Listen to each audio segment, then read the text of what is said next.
We're at 761 Indian Woman Drive, and this is you walk up, it's a house on stilts. It is a 3-bedroom, 2-bath, about 1,350 square feet, built in 2016, and love the layout on this one. So let's go in and take a look. You have a nice swing out here. You just need a nice mattress to go on it.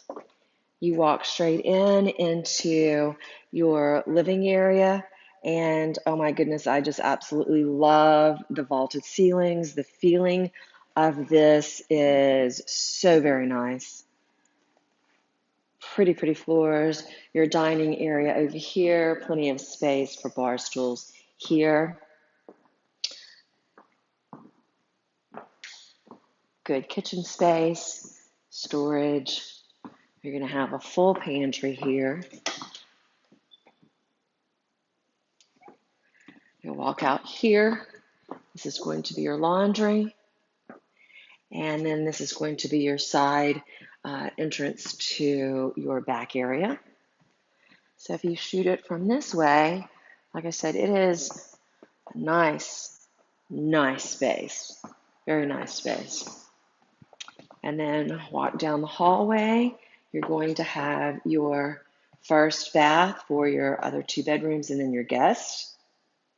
Really nicely done. You'll have one of the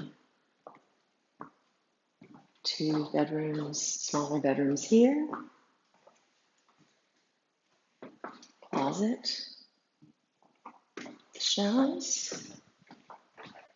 You'll have your other bedroom right here.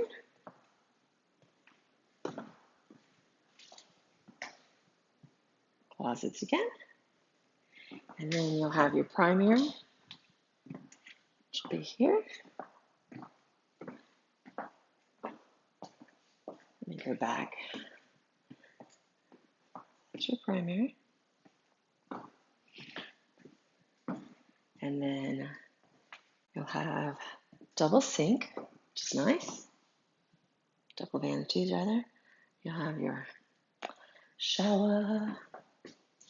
And then your water closet. Walk over here. You've got a good size little walk-in closet there. I always like to show you your floor space. And then come back.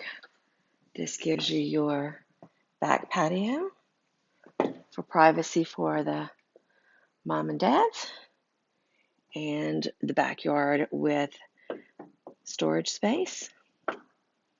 And then you can see in the photos, you've got plenty of space to park underneath the house. And there you have it.